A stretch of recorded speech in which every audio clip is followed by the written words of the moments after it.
जय जय स्वामी समर्थ. श्री स्वामी समर्थ. नमस्कार प्रेमळ भक्तांनो. कधीकधी दुःख एवढं जास्त होतं की देवावर विश्वास ठेवणं देखील कठीण होऊन जातं. मनामध्ये शंका तयार होते की खरंच परमेश्वर आहेत ना, माझं दुःख त्यांना समजतंय ना, मी एवढी सेवा भक्ती करतोय ती त्यांच्यापर्यंत पोचते ना. हे सर्व प्रश्न आपल्या मनामध्ये निर्माण होतात, कारण दुःख तेवढं वाढलेलं असतं आणि कुठलाही चमत्कार दिसत नसतो. सर्व दरवाजे बंद झाल्यासारखे वाटत असतात. तेव्हा खरी स्वामींची लीला चालू होते. तेव्हा खरी तुम्हाला स्वामींची महती कळते. कारण ज्यावेळेस आपल्याला सर्वात जास्त दुःख होतं तेव्हाच आपले सर्वात जवळचे लोक आपली साथ सोडून जातात. अशावेळी परमेश्वरावर विश्वास ठेवण्यापेक्षा जास्त आपल्याला काहीच मोठं वाटत नाही. आपल्याकडे शेवटचा पर्याय उरलेला असतो, तो म्हणजे आपले भगवंत, आपले परमेश्वर. आणि त्यांच्याशिवाय आपलं आहेच कोण. या जगामध्ये सर्व लोक स्वार्थी आहेत. त्यांचा फायदा झाला की लोक साथ सोडून जातात. त्यांचं काम संपलं की ते परत आपल्याला विचारतसुद्धा नाही. आणि अशा या स्वार्थी जीवनात साथ देणारे फक्त स्वामी समर्थ महाराज आहेत. आजचा व्हिडिओ तुमच्यासाठी महत्त्वाचा आहे. चॅनलवर नवीन असाल तर लगेच चॅनलला सबस्क्राईब करा आणि आजचा व्हिडिओ शेवटपर्यंत पाहिल्याशिवाय कुठेही जाऊ नका.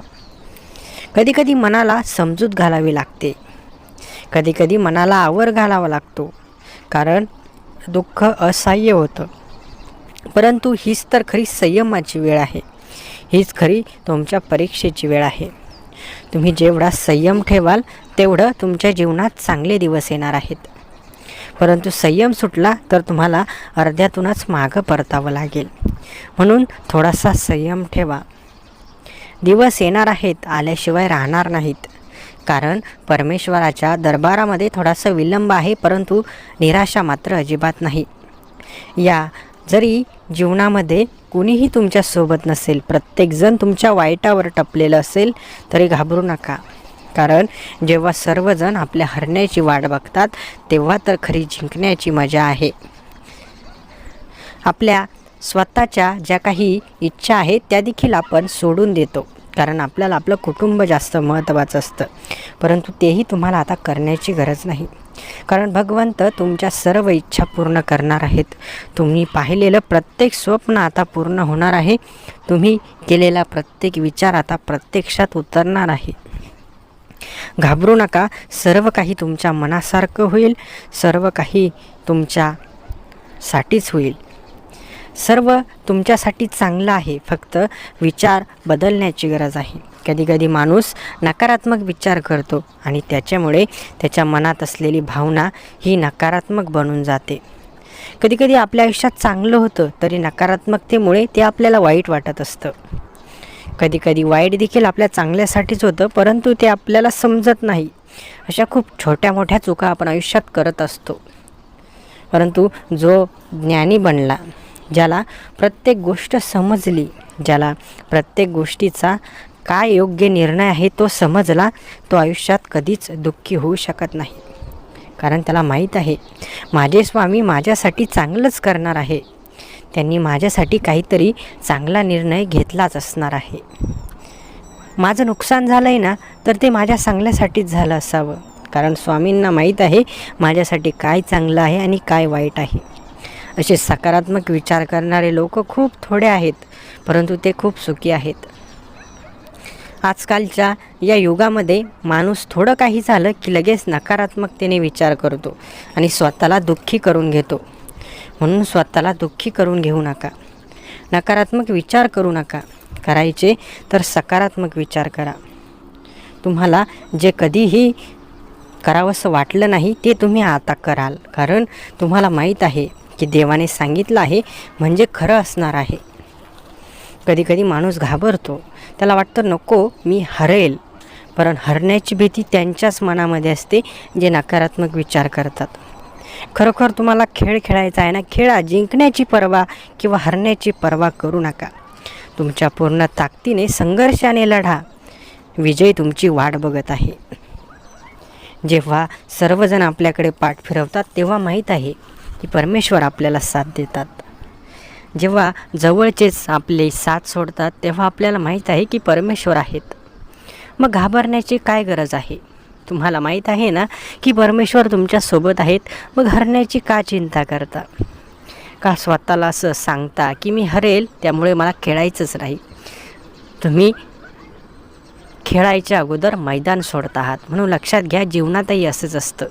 जेव्हा तुम्ही एखाद्या गोष्टीची सुरुवातच केली नाही तर तुम्ही त्या गोष्टीमध्ये काहीच मिळवू शकत नाही. कधी कधी वाटलं ना की मी हरणारच आहे, हरू द्या, परंतु अनुभव तर मिळेल.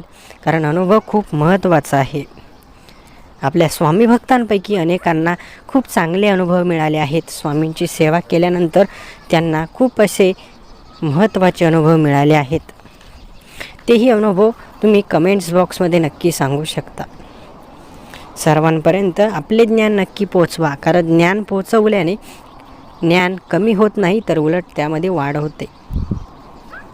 तुमच्याकडे स्वामींबद्दल काही अनुभव असतील, तुम्ही स्वामींमध्ये काही पाहिलं असेल, तुम्हाला स्वामींबद्दल जे कधीही कोणाला माहीत नाही ते तुम्हाला माहीत असेल तर तुम्ही आपल्या कमेंट्स बॉक्समध्ये नक्की सांगू शकता. कारण देवाबद्दल एखादी दिव्य गोष्ट कोणालाही सांगितली तर त्याचा सर्वांना फायदाच होईल. लपवण्यामध्ये काही तथ्यच नाही. कारण जे सत्य आहे ते कधी ना कधी एक दिवस बाहेर येणारच आहे. परमेश्वराला नाकारण्यामध्ये काहीही अर्थच नाही. कारण जो परमेश्वराला नाकारतो तो स्वतःला नाकारतो. कारण जर परमेश्वराचंच अस्तित्व नाही तर आपलं अस्तित्व तरी कसं आहे? जर परमेश्वरच नसते तर आपण कसं असतो? म्हणून परमेश्वराला नाकारण्यापेक्षा परमेश्वर कुठे आहे हे शोधा. ते खूप गरजेचं आहे आणि ती आत्ताच्या काळाची गरज आहे. जो परमेश्वराला शोधायला निघाला तो दिव्य मार्गाने चालत आहे. त्याला कधी ना कधी परमेश्वराची भेट घडणार आहे. जो भक्तीच्या मार्गाने जातोय तो चांगल्याच मार्गाने जातोय. परंतु जो देवाला नाकारून वाईट मार्गाने जातोय त्याचा शेवट हा चांगला नसणार आहे हे आपल्यालाही माहीत आहे. कारण एखाद्या गोष्टीबद्दल काहीतरी माहीत करून घेणे हे गरजेचे आहे. आपण डायरेक्ट स्वतःला सांगून टाकतो की हे नाहीच आहे आणि हे मी करू शकत नाही आणि हे माझ्याच्याने होणार नाही. मी ही नकारात्मकता झाली आणि त्या गोष्टीपासून आपण लांब पळण्याचा प्रयत्न करत आहे. एखाद्याला वाटतं आहे ना की हो देव नाही, देवाचं अस्तित्व नाही, तर त्याने देवाला शोधायचा प्रयत्न केला पाहिजे. हो खरंच देव आहेत का? तुम्हाला एक ना एक दिवस अनुभव नक्की येईल की हो भगवंत आहेत. कारण ज्यावेळेस कुठलाही मार्ग दिसत नाही, कुठे जावं कळत नाही, काय करावं समजत नाही, कोणाकडे मदत मागावी हे कळत नाही, त्या दिवशी आपल्याला अचानक एक नवीन मार्ग दिसतो. काहीतरी नवीन प्रकारे काहीतरी करण्याची उमेद आपल्यामध्ये निर्माण होते. आपल्यामध्ये एक वेगळीच ऊर्जा तयार होते. ती कुठून येते? हे सर्व कुठून होतं? कधीकधी एखादी गोष्ट आपल्यासाठी अशक्य असते. आपल्याला माहिती आहे हे होऊ शकत नाही, परंतु अशक्यही कधीकधी शक्य होतं. असं का होतं? कधीकधी आपण अभ्यास करतो, देवाची भक्ती करतो, मेहनत करतो, आपल्याला अचानक नोकरी लागते. मग हे कसं होतं किंवा हे का होतं? कधीकधी कोणी कितीही अभ्यास करू तर त्याला नोकरी लागत नाही आणि कधी कोणी थोडा अभ्यास करतो तरीही त्याला नोकरी लागते. त्याच्या नशिबामध्ये काहीतरी नवीन उपाययोजना होतात, काहीतरी नवीन बदल होतात. हे सर्व कशामुळे होतं? तर हे भक्ती मार्गामुळे होत असतं. म्हणून मनामध्ये श्रद्धा नक्की असावी, देवाबद्दल प्रेम असावं, परंतु देवाबद्दल अंधश्रद्धा कधीच नसावी. देवाबद्दल नेहमी चांगला विचार करायला हवा. आपणही भक्ती मार्ग करायला हवा, परंतु चुकीची माहिती कोणालाही सांगू नये आणि कोणाची ऐकू नये. आजचा हा सुंदर व्हिडिओ तुम्हाला आवडला असेल तर व्हिडिओला लाईक करा आणि असे सुंदर व्हिडिओ दररोज बघण्यासाठी आपल्या या भक्तिमय चॅनलला सबस्क्राईब करून ठेवा. श्री स्वामी समर्थ. जय जय स्वामी समर्थ. धन्यवाद.